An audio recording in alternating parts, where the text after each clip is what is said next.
What's happening, everybody? Welcome back to another episode of Break It Down, the show where we're always speaking to some amazing artists, musicians, and human beings and getting a little taste of the creative process that goes into making some incredible classics. Our guest today, MC Shan, really needs no introduction. Thank you for being with us today. But I'm going to introduce myself anyway. One time for your mind, two time for your soul. It's your man Shizzle with a whistle. That's my new AKA. Y'all can catch me on IG, MC Shan 1 every day with a whistle. Well, thank you. I couldn't have said it better, so I'm glad you did say it. So it's an honor. Thank you for being with us. How's everything going? I appreciate you for having me, brother. Thank you. Yes. How's everything in Atlanta? It's nice outside today. I'm ready to go out. Well, we won't keep you too long. Outside's where the vitamin D's at, and that's what's going to keep you healthy. So movement is medicine, and you're certainly a mover and a shaker. I've been enjoying your Instagram, and you're always up to something, Shan. So always trying to keep ahead of the curve. Yes. Ahead of the curve, I kind of want to bring it back a little bit, if that's okay.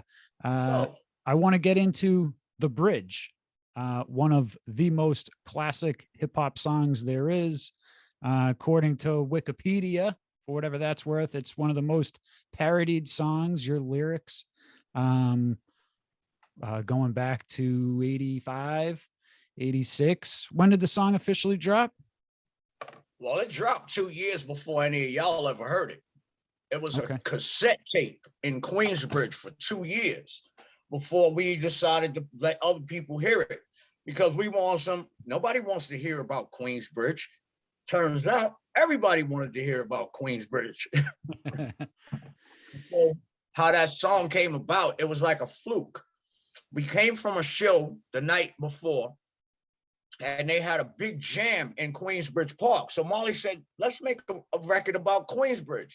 So I just jotted down little jot points like names, Jappy Jab, Larry Lair, things like that. And I did the song off my head.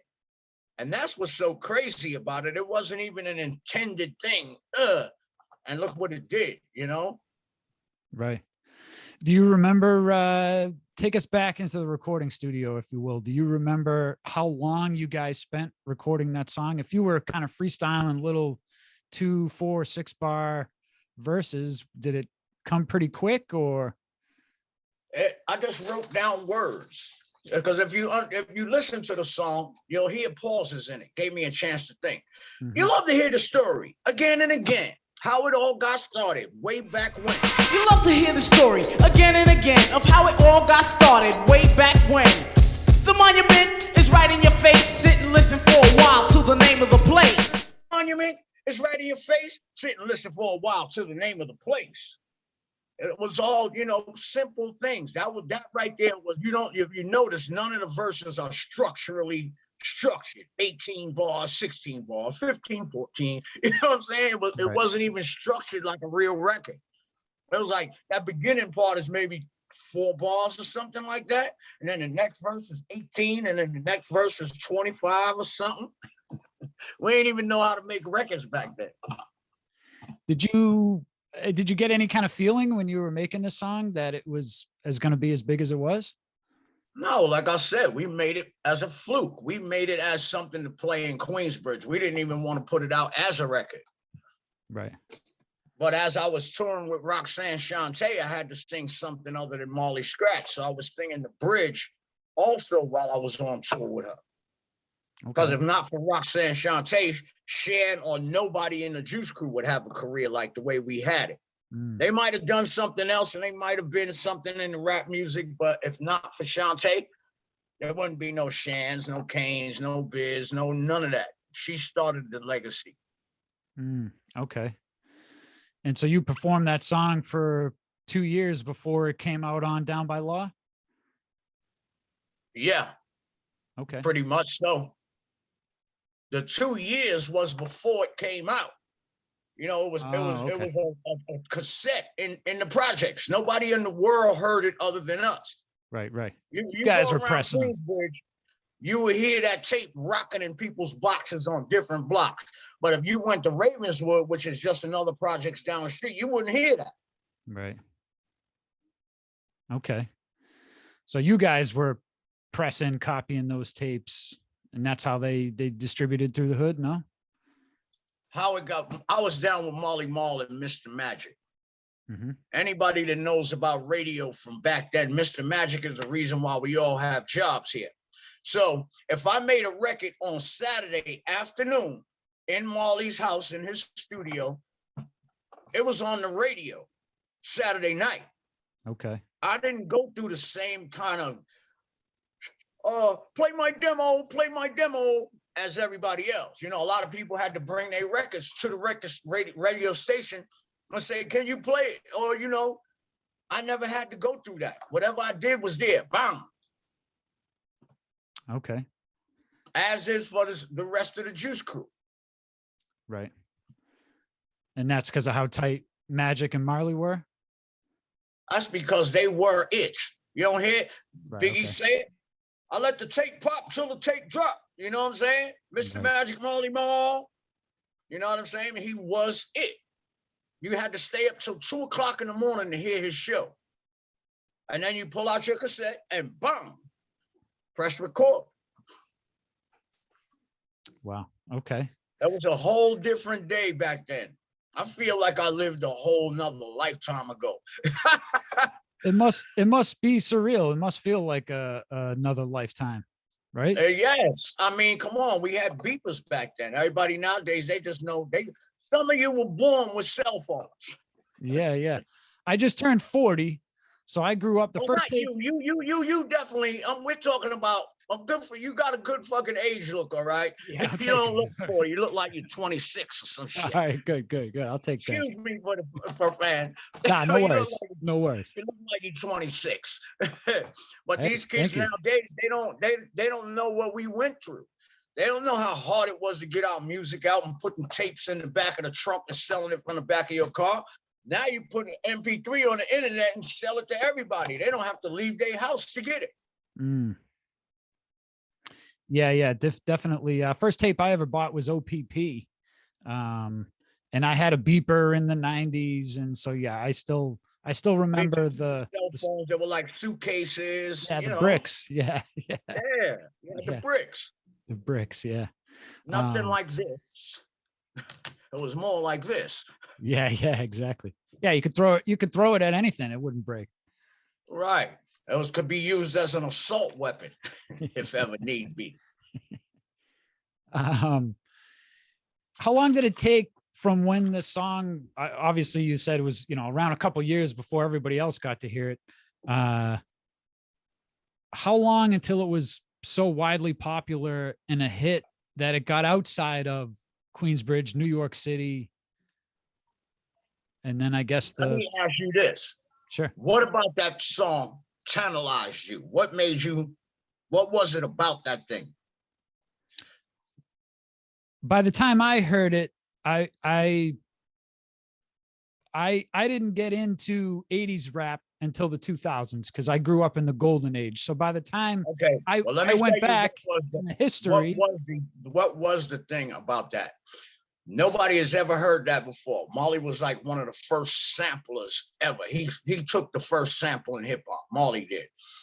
And the way he did that,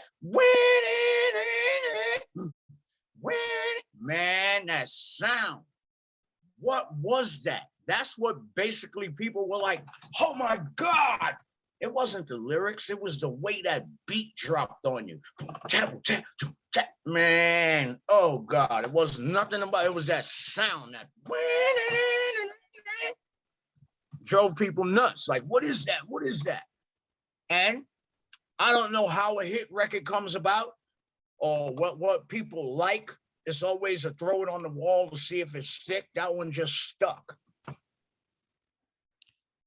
Do you remember a time in your life, maybe it was back then or maybe recently, I don't know, when you kind of had a realization as to how big this song was? I mean, there must be times where you still can't believe this song is as big as it is for the culture.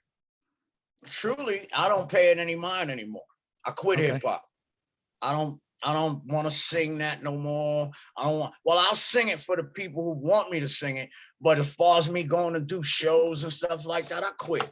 For the simple fact, like you said, 80s hip hop don't get the same kind of money that 2022 hip hops get. Right. They want you to sing your whole catalog for $2. I quit. Y'all can have it. And it doesn't make any sense for an old school guy like myself. I put out records every blue moon, but I put it out for my own posterity, not to sell 1 million records, not to get 1 million streams. I put it out so when people say, yeah, stop making music in the 80s, you could always go to the internet. The internet's going to be here long after I'm gone. And you go always say, well, so-and-so lied, said he took him out and did it. Nobody ever took me out. You know what I'm saying? Right. But it's just I don't deal with hip hop like that anymore. It's just not for me. That's why you see me doing all kind of other things. I'm building stuff, got party buses and all other kind of stuff that I'm trying to get into. I want to make money outside of hip hop because hip hop is one of the genres that doesn't get the right respect. They don't get the money. It's so saturated. When you saturate something with something, it's no longer worth what it was. You don't find rock and roll stars making mixtapes. You don't find their dream being mixtapes. Their dream is to be a doctor, to be a lawyer. But every one of the youths in the ghetto, their dream is to be a rapper. And so now it's so many of you that you're worth nothing. You're worth 0.0000019 of a penny. How do you break a penny down into 0.00019%? You get nothing. Yeah. One of the things I guess we can get into it now is how much you've probably witnessed the industry change, which is probably one of the big reasons you're not in it anymore is the pie. The pie's bigger, but you're getting a smaller slice. All right. If they give you a slice of anything, maybe they might sweep you some crumbs off the table. Like, yo, here. Right. You know, they'll tell you things like your story is not worth anything, and you should be glad that we're even talking to you. And that was the case with TV1. TV1 wanted me to do something on their TV show, right? And they're gonna tell me, well, there's no money in it, right? There's no money in it, but the first commercial that comes on, you're going to get $150,000 or whatever per commercial, and you're telling me that there's no money, but I know what you're making this for. Because once you do it and it's no longer, you're going to auction it out to Hulu, this streaming service, that streaming service, that streaming service. And you're going to still continue to make money on something that you told me there's no money for, like I'm stupid. So I tell people like TV1 and all these, I'm not interested in being on your television station. I don't want to be seen. I want to just sit in the back and not be bothered. So being on television isn't a big deal to me. So they couldn't understand how Shan said, kiss my butt. I'm not doing it. I'm not doing it. There's no money in it. I ain't with it. Don't call me. Only things that I do pertaining to hip hop and this is shows like yours. That's it. I'll do free Zoom calls with people all day long, but you can't pay me to do a show. Ain't that crazy? That's real. And that's certainly one of the things I like about you is, your authenticity. Clearly you're genuine with anyone just goes to your Instagram. They watch a few videos. They're getting the real MC Shan. Whatever you're saying is, I believe, the truth. It is right? what it is. It is what it is. It is what it is. I have no reason to lie to anyone. You got to keep remembering what you said when you lie. Yes. Yeah. I worked for a construction company and these guys lied all the time. And they said, just make sure one guy lies. And then that way we can all, we just need to know that he's the guy that lies and we'll just do what he says. So, not a great way of doing business, but right. They went out of business nonetheless. So Liars. They just owed too many people money. So in preparation for this interview, Shan, I not only listened to a lot of your music, but read a lot of the lyrics, because I would say you were certainly the Melly Mel's, and, there were lyricists before you, but, your lyrics certainly are maybe more philosophical in the nature. Even listening to some of your recent interviews, you don't care to be called a legend or an OG, and you don't even like saying your followers, right? And I think that really speaks to where we are today in society, where we're changing words, we're changing the meanings of words. Anything you want to add or speak on that? No, it'll get me in trouble. All right. We don't want them to say, "Oh, that portion of his show has to go." Shan said, I just say and do the things that I do, Well, how about, how we think of words and how we use words? Well, Melly Mel was my hero. Okay.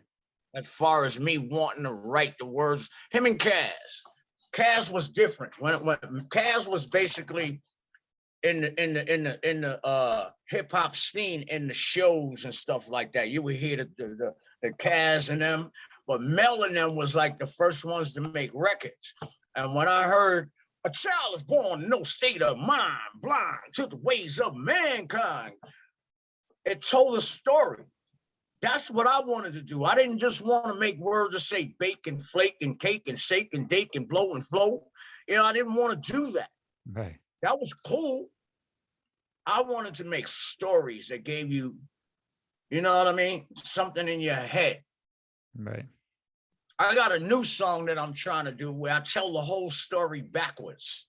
Okay. That's going to be a trip. I tell the whole story backwards. It's a third person. It's not a first person story. I'm no gangster. So it's a third person story. I'm telling the story of somebody else, Okay. And so it goes from the beginning, and then the end of it is like the lights went dim. I heard pow, pow, pow. See, in the beginning of the story, you should have heard that and then tell the story. But I told the story first and then show you how the guy got put where he put. And it's really crazy. I just love the way I write sometimes. And That's it great. helps to have a whistle sometimes too. That's great. So you still do writing, or just when you kind of feel like Depends on who we're dealing with. Okay. Yesterday, Busy B, the chief wrecker, Busy B, sent me a track that he wants me to be on. Okay. I called him back 20 minutes later with my words written on it. See, I'll do what I do with people that I want to do it with. You know what I'm saying? Busy's my man. And if he called me and asked me a favor, it wasn't no money exchange, wasn't none of that. It's just, yo, I want you to do it. All right. That's how we work together. We're not like these young kids and whatnot that, it's just all about the dollar value. No, we want to show you that we'll eat your ass up. Yeah. Any challenges recently from any younger MCs that want to try and eat you up? Nope. The only challenge I wanted was that damn Chris on Versus. That's what I wanted. I wanted Chris on Versus before Versus went to the big stage.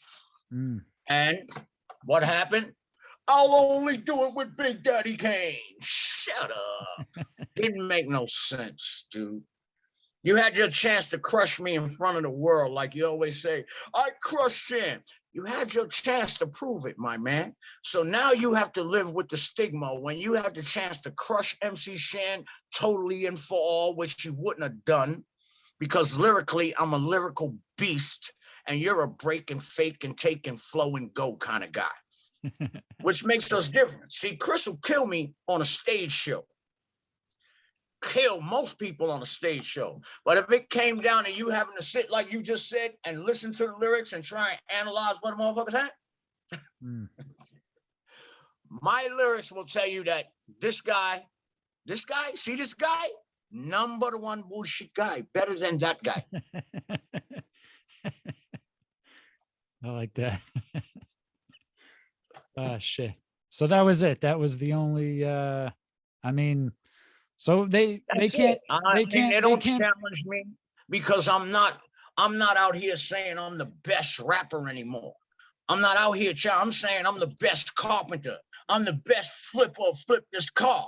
You know what I'm saying? I'm the best pressure washer you ever seen. You won't battle me on that? Let's go. But as far as rap music, I don't bother with that anymore. Not like that unless you call me and say, yo, Shan, I want you to sing 12 bars. Okay.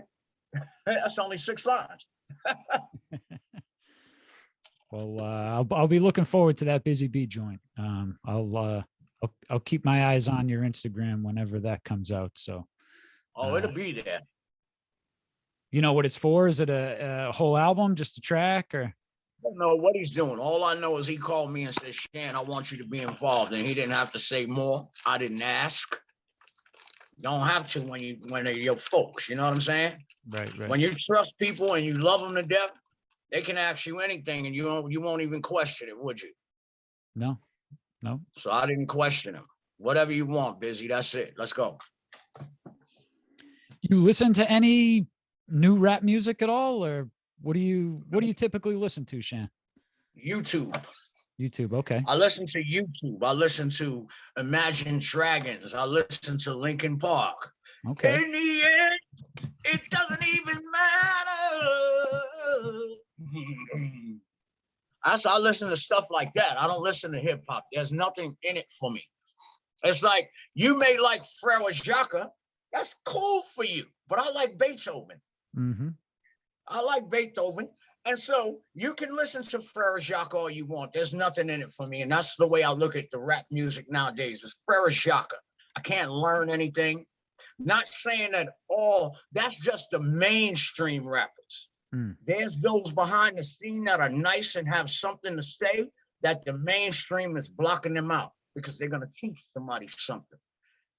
You know, they're going to teach somebody something and we don't want that. And so there's a whole array of artists out here that have good music that's not being heard because of the powers that be that want to keep pumping the whatever they're pumping, whatever agenda that they're pumping. Right. Yeah, I watched an interview a few years back with Professor Griff, and he was talking about how the industry didn't like groups because they had too much control when it was a group, and they tried to, like Wu-Tang, they divided them into individual artists. Public Enemy, they divided into individual artists because they had less control, which meant the labels had more control over the individual artists than when they were a group. Yeah, and they didn't want Griff talking anyway. Yes, true.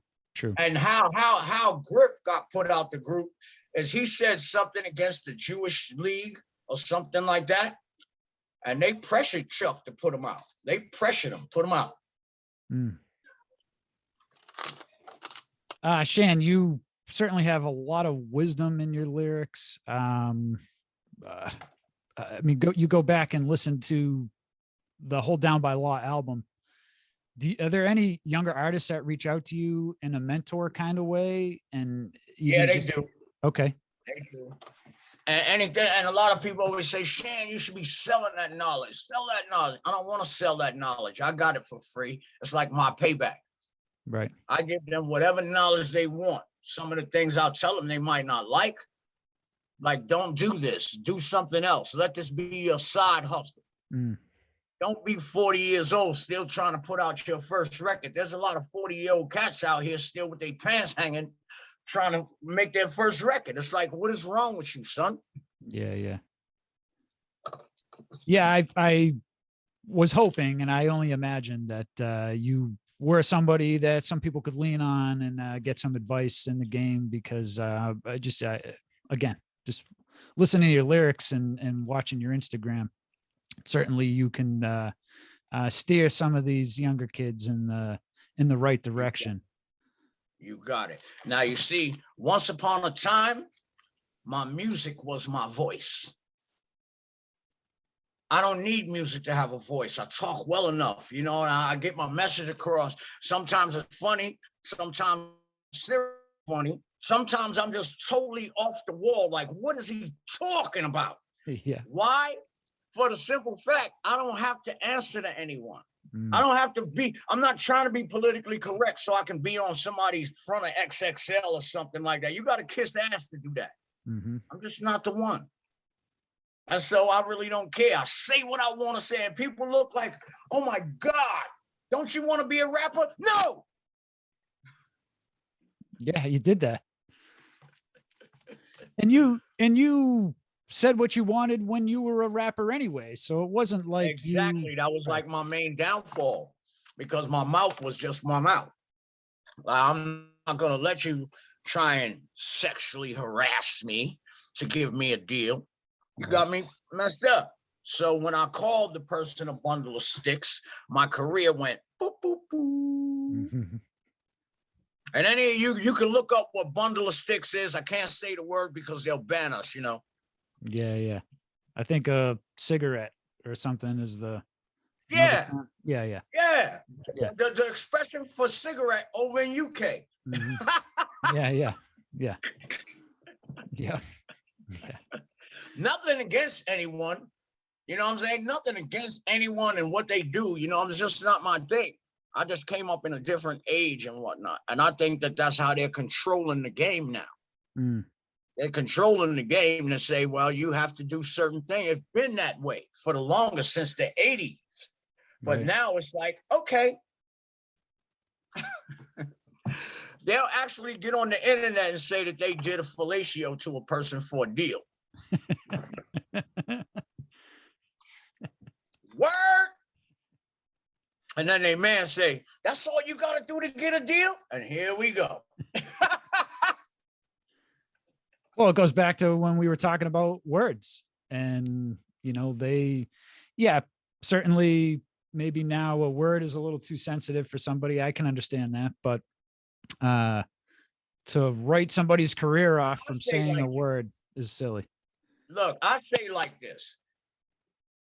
Comedians can't even tell jokes anymore because people are so sensitive. Oh, you're going to get banned for saying that, but it's funny. You got to start looking at yourself for who you are. It's funny when you go, hey, and you're a man. And it's funny. We laugh at that. Hey, you know what I'm saying? It's funny. Laugh at yourself. Ain't nobody criticizing you, but that's, I'm skinny. They call me skinny all day. Should I start barking up about, oh, you shouldn't call me skinny. I'm beautifully boned. Come on now. It's just too much. It's too much for me. It's like you can't, and it's like you can't do anything nowadays. My Instagram is one bucket of sticks away from getting banned. They'll ban everything. They'll take everything from me. They watch me, right? To the point, if I took a meme from your page that they know you got up and I put it up, oh my God. They come to me and say, this is it's against our community, it's against, but I got it from your community, stupid. Mm-hmm. So that's how they do that. You got it. Shan, I definitely appreciate your time breaking down the bridge with us today. MC Shan 1 at Instagram. That's where everybody can follow you. Yes, sir. All right. Are we still recording? We're still recording. Yes. Can you give us a shizzle with a whizzle while we end this one? One time for your mind, two time for your soul. It's your man Shizzle with a Whizzle with my man DJ WorksHard. Y'all already know what time it is. One time for your mind, two time for your soul. Ain't nothing standing between you and success, but ever an opportunity. Let's go get it. Legendary MC Shan. Thank you much. More episodes to come.